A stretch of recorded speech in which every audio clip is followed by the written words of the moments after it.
Ay, dito pala siya. Yan pala siya nakalagay sa kanto. Ay, sa tabi.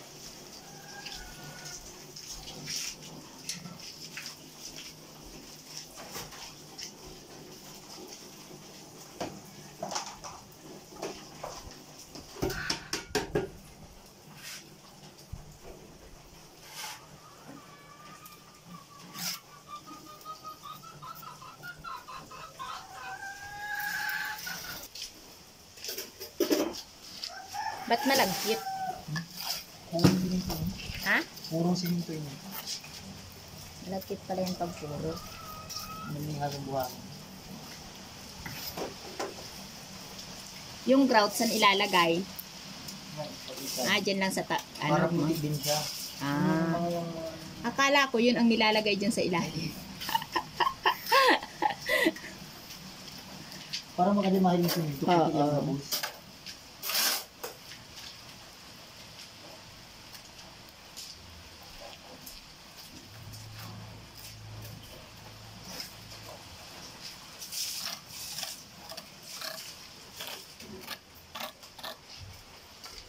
Para hindi tumikal. So, ceramic tiles yung gamit niya. Para daw hindi agad natitikal.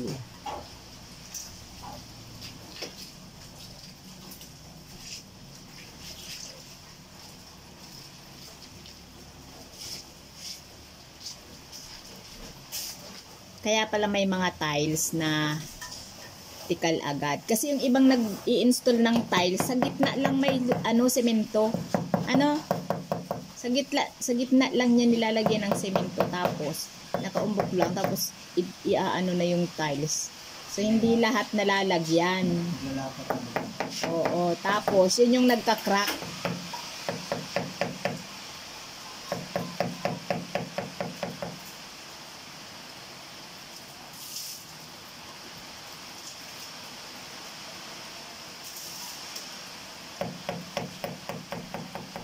Dapat pantay.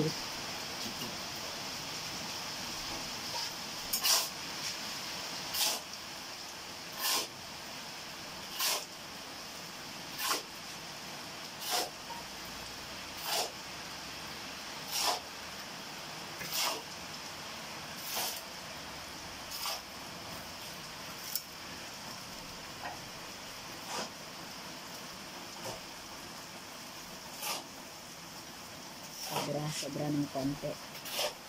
Sakto lang yan.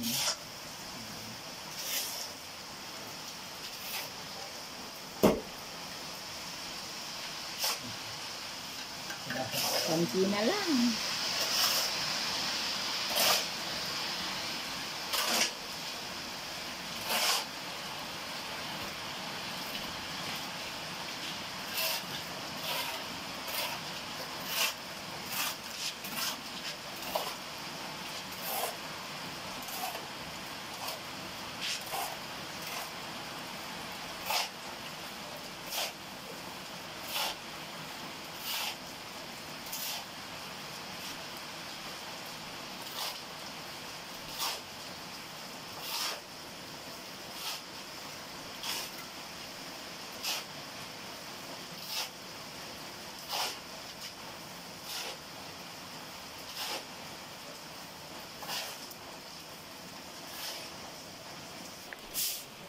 Palang gastos na.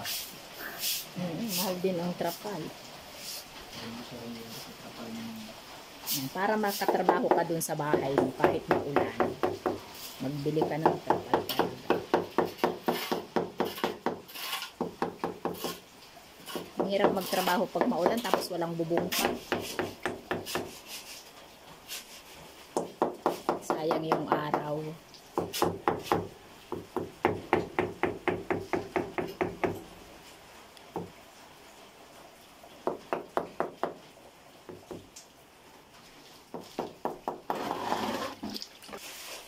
Pala siya. Oh, ang ganda 'di ba? Oh, gold.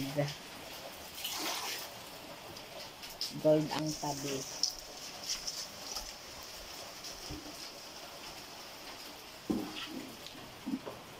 Sakto lang. Oh, sakto lang.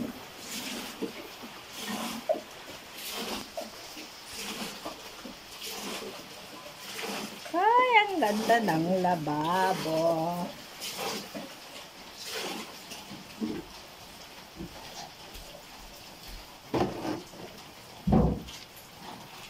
Yeah, for the first time, nakatikim naman ng lababong tiles.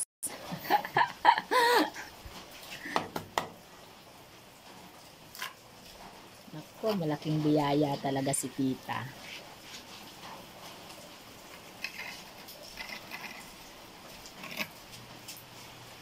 Grabe talaga ang ano ito sa tao.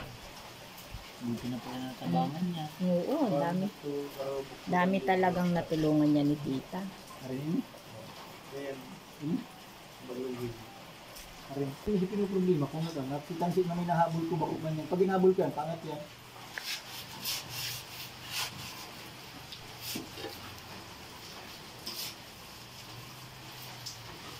Parang brand new din naman yung lababo. Lababo ni Vianney.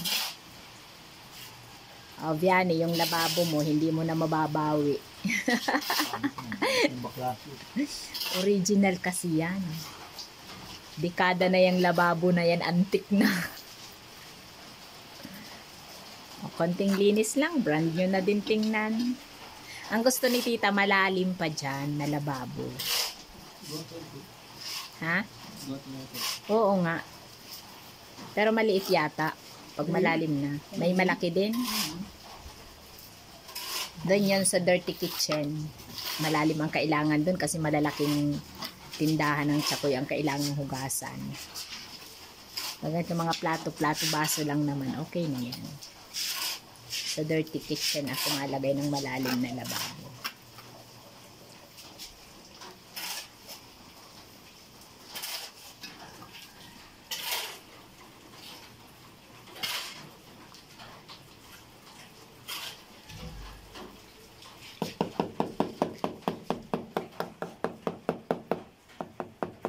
Ano yung pantuktok na yan, Duma? Hindi pwede gamit sa ano, yan. Pang Pang-tiles talaga yan. hinira mo sa court. Rubber mallet ako tingin. Meron pa ka. Anong tawag? Rubber mallet. Rubber mallet. Pang-tiles Hindi talaga. na pinalit ni Jiboy. Ibuy. Ay, binabasa pa pala? Pag linag mo yung dagang sa tulos.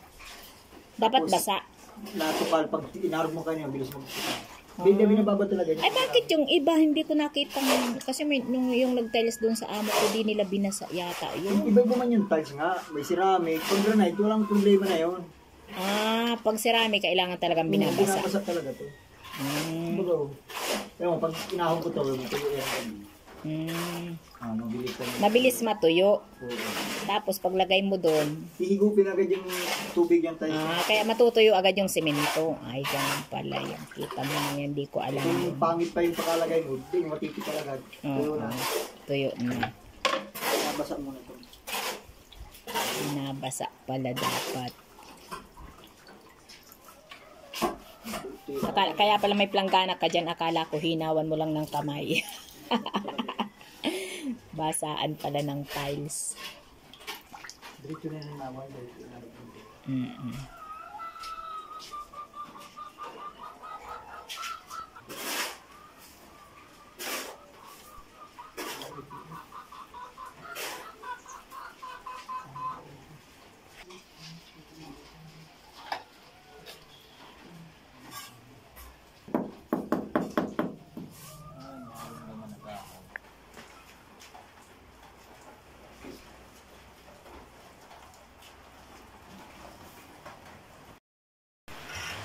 Wow, it's so beautiful. Konti na lang.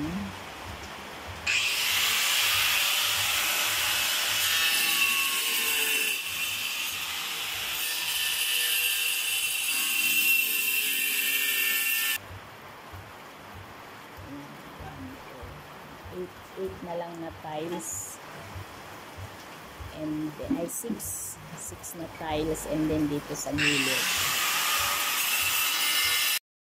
Wow, so beautiful talaga. Napaka-elegant ng aking lababo. Oh, diba? And yung gilid niya is golden.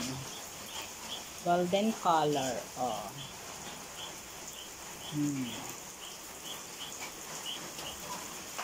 Ganda.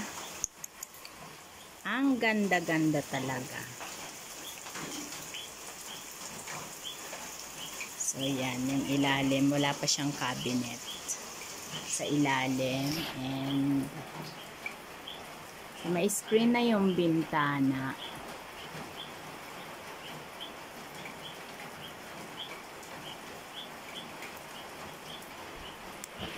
So, yan. Yan po, ang gumawa po niyan is si Darwin Tintin. Yan, si Dambe. Ang galing niyang gumawa.